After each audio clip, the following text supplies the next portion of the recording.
Okay, so I have somebody that as she descends, she can descend quickly, but she's still not capable of turning the eccentric to concentric fast enough. Good morning. Happy Friday. I have Neuro Coffee in hand and it is perfect.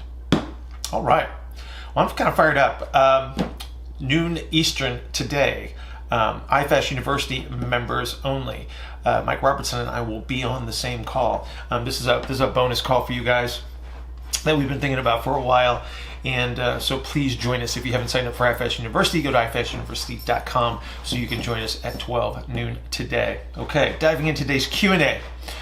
This is two segments from yesterday's Coffee and Coaches conference call. We had a similar situation show up in two different contexts. And it was regarding the pelvic outlet behavior.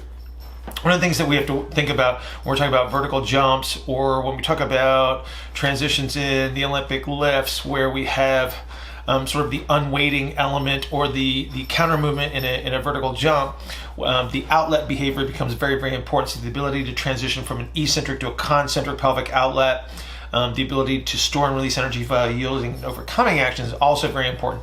And so we'll see deficits in those behaviors. And so we went through two different strategies that we talked about for these two different contexts. So one was using a box squat and one was using an oscillatory variation of a squat to try to resolve these things. So again, very useful Q&A for a lot of people, a lot of coaches.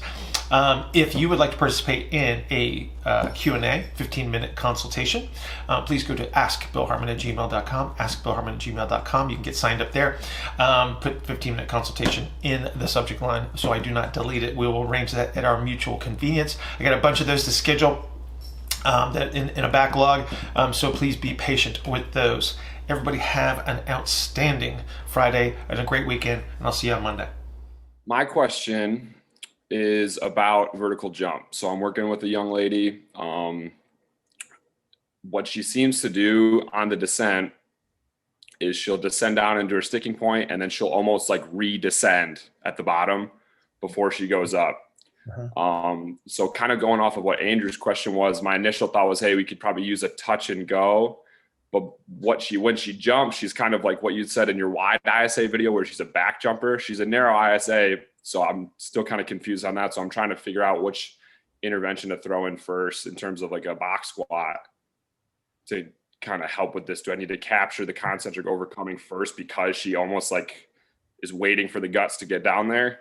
Okay, she's not waiting, okay? But so think about this. So she descends a little bit faster than her guts, right? Okay. Mm-hmm. And then the guts hit the bottom, and then she kind of double clutches. So she descends and then she descends again, because when the guts hit, they're pushing her down even farther. So the box squat then becomes incredibly valuable here. And literally the discussion that we had with Andrew becomes your strategy. It's like, oh, okay. So I have somebody that as she descends, she can descend quickly, but she's still not capable of turning the eccentric to concentric fast enough.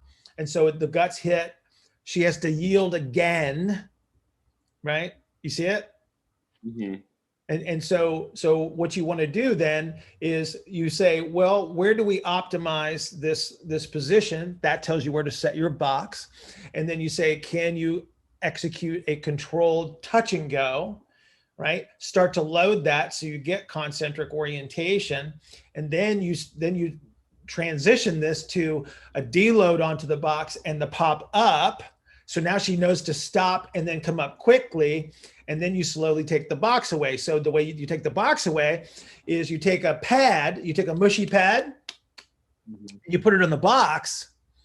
So she still has a sensation of depth, right? But now she has to do the controlling of the turnaround, and then you eventually take that away and she does the vertical jump. You say you just progressively take away the constraint. One quick follow-up to that would be if someone, like, relatively speaking, she's very strong. I mean, like double body weight deadlift, like probably body weight and a half squat. She's a soccer player.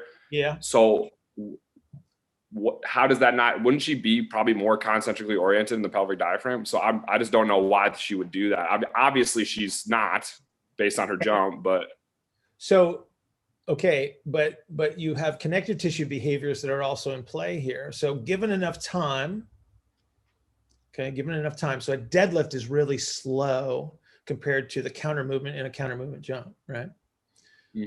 So you may have a situation where she can't go from the yield, which is the energy storing position, to the energy releasing position.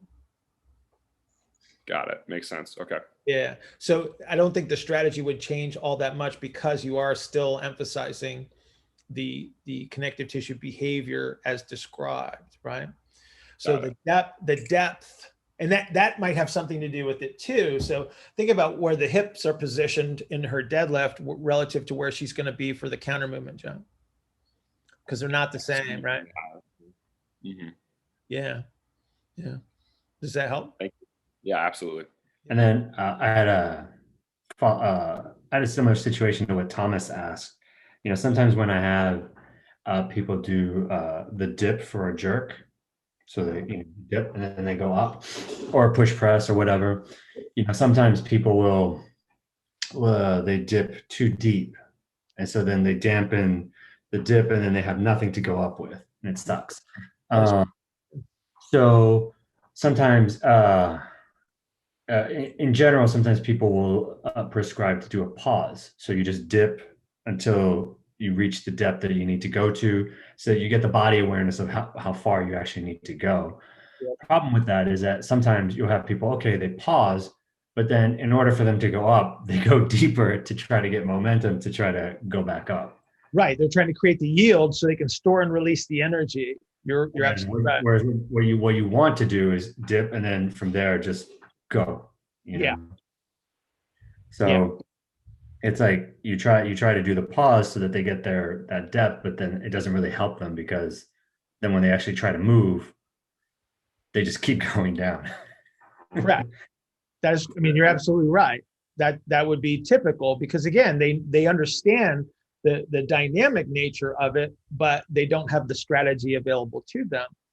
One of the simplest things to do actually is one of the oscillatory activities.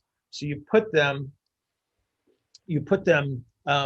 just above where you would want them to take the dip.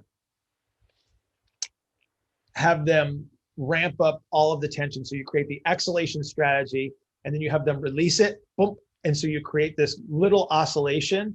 And so that's what I would do, versus just trying to stop and say hold and this is your spot. I would play with that, like literally creating an oscillation in that position. I've got a deeper representation of that. It might be under, it's either like an oscillatory squat or a reactive squat on my YouTube page. But all you got to do is pick the right depth, and you can just like literally just teaching them to create tension, release, and then retention again. That's in my mind, it's just a better way to teach that versus just the static hold. Yeah, see, I use those sometimes. Those are like jerk dips. I usually use those with people who have who are too concentric, because they go down too slow. You know, like they're like super stiff, and then they'll muscle it up, but they suck at dipping quickly. So the oscillation is what kind of pushes them down. You know, push them down, release it, kind of bouncing with them, and so then it kind of forces them to the yield. The yield. Yes. So, and then the people who tend to dampen tend to be the narrow, tend to be women, and narrow ISAs. Yeah. So, but you're saying that kind of jerk dip activity would still work for the narrows? Absolutely. Because again, you're trying to teach the representation of high tension, release the tension, recapture the tension in both circumstances. But just do it at a higher. I would start them just above where you would think that the ideal dip representation would be, because I don't want them to descend below that, because that's what they're already doing. Right. Yeah. Okay. Yeah. All right. But Cool. literally, it's like you can put a barbell on their shoulders and teach them how to do that under resistance, and then superimpose that representation onto the dip for the jerk or push press. Okay.